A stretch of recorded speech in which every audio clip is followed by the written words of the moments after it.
नमस्कार दोस्तों, मैं सत्येन ओझा। आप देख रहे हैं द बीट्स। मोगा नगर निगम का बजट एक दिन पहले ही पेश किया गया है और वो पास भी हो गया। बजट पेश करने से पहले कोई बजट कमेटी नहीं बनाई गई और जो बजट सदन में पेश हुआ उसमें भी जो बैलेंस शीट है उसका कोई जिक्र नहीं किया गया, ना ही बजट सेशन में बैलेंस शीट आई। अब बजट तो पेश कर दिया गया कि मुलाजिमों को के वेतन पे कितना खर्च करना है और गलियों नालियों सड़कों की रिपेयर के लिए कितना खर्च करना है। जनसंख्या लगातार बढ़ रही है। हाल ही में जो बाढ़बंदी नई बाढ़बंदी हुई थी उसमें भी ये जिक्र किया गया था कि मोगा नगर निगम सीमा में आबादी बढ़ गई है। आबादी बढ़ गई है तो नई कॉलोनियां भी बनी होंगी। अब वो वैध है अवैध है, ये मैं इस पे फिलहाल में चर्चा नहीं करूँ। अगर नई आबादी बढ़ी है, कॉलोनियां बढ़ी हैं, तो निश्चित रूप से कुछ नई सड़कें भी बननी होंगी। तो उसके लिए पब्लिक रोड डिक्लेयर करनी होती है। इसका नगर निगम के बजट में कोई जिक्र नहीं है। अब हम समस्याओं की बात करें। मोगा में सबसे बड़ा संकट इस समय सीवरेज का। डेली सीवरेज टैंक की सफाई की जाती है, ये स्थायी समाधान नहीं है। स्थायी समाधान तो ये है कि प्रॉपर सीवरेज डाला जाना चाहिए। जो एरिया आबादी क्षेत्र के जो एरिया कॉमर्शियल बन गए हैं वहां बड़ी क्षमता का सीवरेज लाइन डालनी चाहिए, क्योंकि कॉमर्शियल जब काम हो रहा है जिस जगह पे तो निश्चित रूप से वहां पर ज्यादा सीवरेज निकलेगा, ज्यादा पानी का उपयोग होगा। लेकिन क्या उसके अनुरूप हमने वहां सीवरेज लाइन डाली है? रेलवे रोड हर साल बारिश के दिनों में डूबता है क्योंकि वहां पर ड्रेनेज है ही नहीं। उस रेलवे रोड के लिए क्या व्यवस्था की? जब अंडरब्रिज के नीचे कोई व्हीकल डूबता है तब पल्ला झाड़ने की कोशिश की जाती है कि ये तो रेलवे रोड से पानी आ गया, ये तो आधा वतन सिंह का पानी आ गया, ये तो मेन बाजार का पानी आ गया। लेकिन आता वतन सिंह का पानी आता वतन सिंह में ड्रेन हो, क्या बजट में इसकी सुविधा दी है? रेलवे रोड पर जो ड्रेनेज की संकट है, क्या बजट में उसकी जिक्र किया गया है? उसका समाधान क्या है? नहीं किया गया है। सबसे बड़ी हैरान कर देने वाली बात है कि बजट में बैलेंस शीट ही नहीं पेश की गई है कि आखिरकार हमारे पास कितना पैसा है, कितना आना है। सिर्फ एक अनुमानित बजट पेश करके सोच लिया गया कि बजट पेश हो गया। अगर बजट कमेटी बनती तो इस पर गंभीरता से सवाल उठते और ये बात पार्षद गुरप्रीत सिंह सचदेवा ने नगर निगम की बजट बैठक में उठाया गया।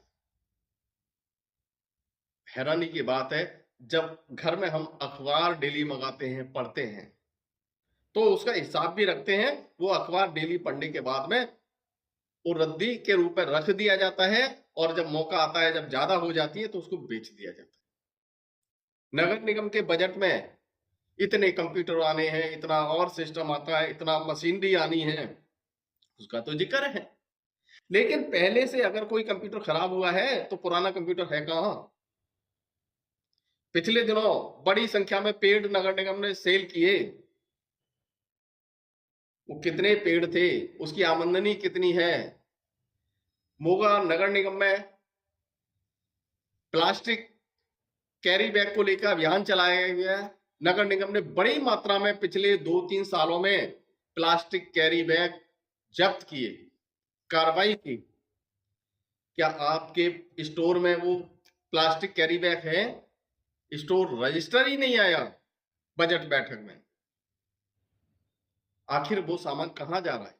नया सामान आप रोज खरीद रहे हो, लेकिन पुराना वाला है कहां? अगर आपके पास होगा, रजिस्टर में होगा, तो निश्चित रूप से उसको आने वाले समय में आप रीसेल कर सकते हो क्योंकि आपने नया ले रहे हो। लेकिन जब आपके पास कोई रिकॉर्ड ही नहीं होगा तो यही होगा कि आप नया सामान तो परचेज कर लोगे, पुराना का हुआ क्या? बड़ी चौंकाने वाली बात गुरप्रीत सचदेवा ने, जो आम आदमी पार्टी के पार्षद हैं, उन्होंने बजट सेशन में प्रस्तुत भी किया। एक फॉगिंग मशीन मंगाई गई थी। जब वो फॉगिंग मशीन आ गई, उसका भुगतान हो गया, तब सचदेवा जी ने पूछा कि आखिरकार फॉगिंग मशीन है कहां? पहले टालम टोल करते रहे, बाद में पता चला कि वो फॉगिंग मशीन रिपेयर के लिए चली गई है। रिपेयर के लिए कब दी गई? जब वो चली ही नहीं तो उसकी रिपेयर क्या होनी है? और रिपेयर के लिए चली गई, कब वापस आई? आज तक किसी ने नहीं देखी। रिकॉर्ड में फॉगिंग मशीन आ गई, रिपेयर के लिए भी चली गई, देखी किसी ने भी नहीं। ऐसा ही हो रहा है, जब तक स्टोर में एक रजिस्टर मेंटेन नहीं होगा तब तक इस तरह से नगर निगम के फंड का दुरुपयोग होता रहेगा। जब आप बजट पेश करते हो तो ये सारी दस्तावेज आपके सामने होने चाहिए, ताकि जो जनता ने निर्वाचित करके जो पार्षदों को भेजा है वो उसको देखें। विकास सिर्फ गलियों नालियों सड़कों की रिपेयर नहीं होती है। जो मूलभूत समस्या है, पार्किंग आज गंभीर समस्या मोगा की बनती जा रही है। नगर निगम के बजट में कोई पार्किंग का प्रोविजन है? आखिरकार किस तरह के विकास की बात हम कर रहे हैं? विकास का मतलब क्या है? कि जनता को राहत देना। कोई नई मल्टी स्टोरी पार्किंग बनती, ये पिछले कुछ बजट में इनका प्रावधान भी आता रहा है, इनकी प्लानिंग भी आती रही है, लेकिन इस बार तो पार्किंग को लेकर कोई बात ही नहीं की गई है, जब सबसे बड़ी समस्या पार्किंग और सीवरेज की है। कोई नया एरिया डेवलप कर रहे हो तो वहां पे सीवरेज लाइन बिछानी है, कोई नई सीवरेज लाइन का प्रोविजन नहीं। आखिरकार इतने भारी भरकम बजट में बढ़ती आबादी के बीच में कोई नया क्षेत्र विकसित करने की कोई बात ही नहीं की गई है। वहां पे कैसे नया सीवरेज डालोगे आप? होता अब तक ही रहा है, मैं सिर्फ एक पार्टी को टारगेट नहीं कर रहा हूं, बल्कि होता ही ये रहा है। नई कॉलोनियां बन जाती हैं, उनके सारे सीवरेज का, सारे पानी का भार आ जाता है नगर निगम के पुराने ही सिस्टम पर। आज जो सीवरेज का संकट पैदा हुआ है, पीने के पानी का संकट पैदा हुआ है, इसीलिए हुआ है क्योंकि पहले आबादी बहुत कम थी, उसके अनुसार सीवरेज और पाइपलाइन डाली गई। आबादी अब बढ़ चुकी है, वही पुरानी पाइपलाइन में वो सारा भार दे दिया गया। नई कॉलोनियां डेवलप हो रही हैं, उनके डेवलपमेंट चार्ज कहां जा रहे हैं? उन कॉलोनियों को क्या रेगुलर करना है या नहीं करना है? अगर रेगुलर करना है तो नगर निगम के पास इतना फंड आ जाएगा, करोड़ों रुपए का फंड आएगा, जिससे आप मोगा के लिए बहुत अच्छी प्लानिंग कर सकते हो, नया पार्किंग सिस्टम बना सकते हो, नए पार्क विकसित कर सकते हो। लेकिन उन कॉलोनियां जो बनती हैं, वो फंड तो उनसे आता है पर नगर निगम के खजाने में नहीं जाता। कहां है? भगवान भरोसे। और इस पर कोई बोलने वाला नहीं। दोस्तों, हैरानी की बात है, इन दिनों कांग्रेस के दो नेताओं में आपस में पर्दे के पीछे वार हो रहा है, द्वंद्व हो रहा है। कल नगर निगम का बजट आया और इस बजट के कोई मायने नहीं है। एक बात किसी नेता की जुबान से नहीं आई। कहीं दूसरा नेता पार्टी का प्रत्याशी न बन जाए विधानसभा चुनाव में, इसका दर्द तो है। लेकिन मोगा नगर निगम में जो बजट पेश किया गया है उसमें कोई दूरदृष्टि नहीं है, मोगा को कोई राहत देने वाली बात नहीं है, इस पर किसी की नजर नहीं। यानी ध्यान किस पर है? सिर्फ मेरी पावर बनी रहे, जनता उसकी तरफ ध्यान ही नहीं। हैरानी की बात है, कोई बोलने वाला इस पर नहीं। एक बड़ा बजट है, अरे पूरे साल में एक कोई योजना तो आप दे सकते हो मोगा को, कोई मल्टी स्टोरी पार्किंग तो बना सकते हो। बढ़ती हुई आबादी के बीच में कोई नई पब्लिक स्ट्रीट की घोषणा तो कर सकते हो। कोई नई कॉलोनी जो विकसित हुई है वहां पे कैसे सीवरेज लाइन बिछानी है, कैसे पानी की लाइन बिछानी है, इसकी तो घोषणा हो सकती थी बजट में। लेकिन बात यह है कि इसकी अगर घोषणा कर दी तो कॉलोनी लीगलाइज करनी पड़ेगी, और लीगलाइज करने के लिए उससे जो फंड आता है वो नगर निगम के खजाने में जमा कराना पड़ेगा, जिसका फायदा मोगा को होगा। लेकिन नगर निगम के खजाने में कौन जमा कराए जब सीधा वैसे ही आते?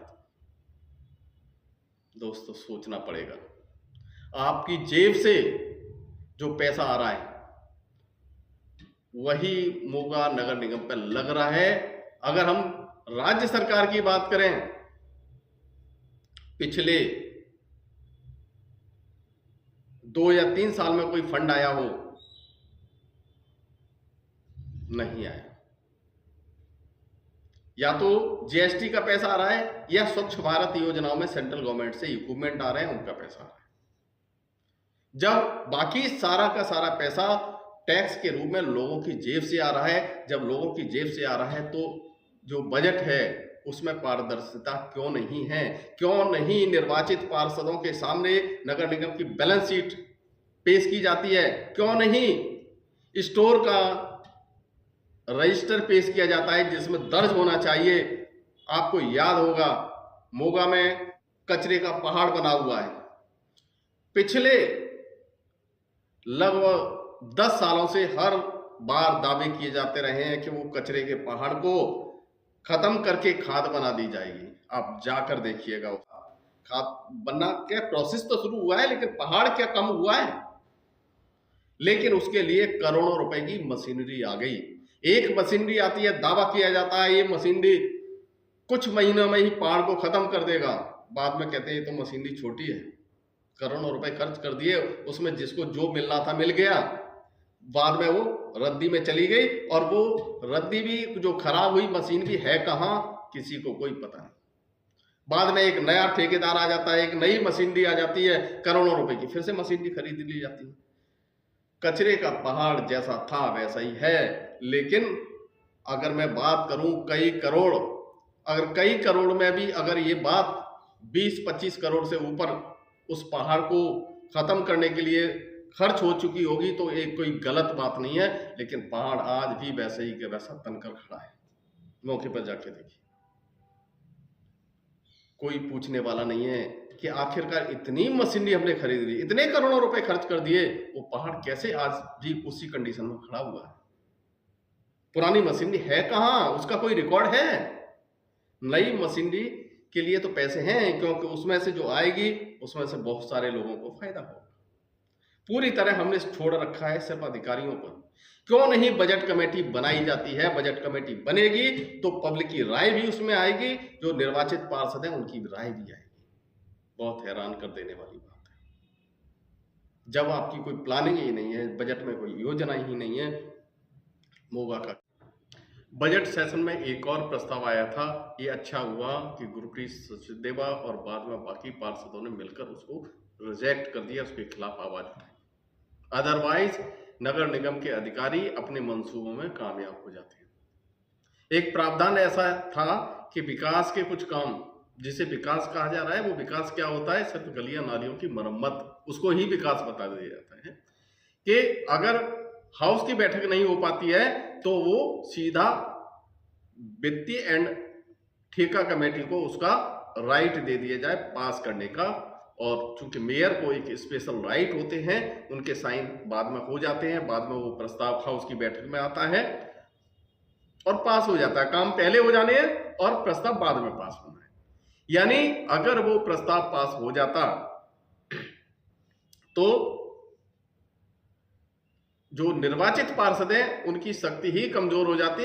जितना जो करना है, जो मनमानी करनी है, वो जो पावर उधर डेलीगेट हो जाती वित्त एवं फाइनेंस कमेटी के पास में, वित्त एवं ठेका कमेटी के पास में। उसके बाद निर्वाचित पार्षदों का तो कुछ रहता ही नहीं, क्योंकि सारा कुछ वहीं से चलता रहता। बैठक फिर हाउस की हो या नहीं हो, कोई परवाह नहीं। नियमानुसार तो हर महीने हाउस की बैठक होनी चाहिए, चर्चा होनी चाहिए एक एक विकास के काम पर। कोई गली बना रहे हो तो उस गली की हालत क्या है, उसके फोटो रिकॉर्ड में आने चाहिए। लेकिन बहुत सारा नगर निगम का पिछले समय में ऐसे काम हो गए हैं जिसका कोई रिकॉर्ड नहीं है। अच्छी भली प्रीमिक्स की सड़कें तोड़कर उस पर इंटरलॉकिंग टाइल्स बिछा दी गई, सरकारी धन की बर्बादी हुई है, इसके अलावा कुछ नहीं। उस पर कोई नियंत्रण नहीं, कोई बजट में प्रावधान नहीं जिस पर कंट्रोल हो सके। अच्छा हुआ कि वो प्रस्ताव गिर गया, अन्यथा नगर निगम के बजट को कैसे खर्च करना है कुछ अधिकारियों का कंट्रोल हो जाता, निर्वाचित पार्षदों के अधिकार लगभग खत्म ही हो जाते। हाँ, उस बजट में एक काम अच्छा हुआ है। अभी तक एक संस्था लगातार जो अज्ञात सब हैं, अननोन बॉडीज हैं, उनको उठाकर लाना, उनका संस्कार करने का काम कर रही थी अपने निजी खर्चे पर। लेकिन पहली बार अब नगर निगम ने एक प्रस्ताव पास किया है, जो एक अच्छा कदम है, कि उस संस्था को जो भी अननोन बॉडी को उठाकर लाएगा, उसका संस्कार कराएगा, उसको 5,000 रुपए का संस्कार में खर्च करने के लिए मिलेगा। एक अच्छा कदम होना भी चाहिए। कोई एनजीओ अगर बॉडी को ला रही है, क्या कम बड़ी बात है? अपनी जेब से खर्चा भी करे, ये न्याय की बात नहीं है। तो ये एक अच्छा बजट में प्रावधान आया है, जिसकी प्रशंसा की जानी चाहिए। दोस्तों, आज की बात यहीं तक। फिर मैं मिलूंगा किसी और मुद्दे के साथ में। तब तक के लिए नमस्कार।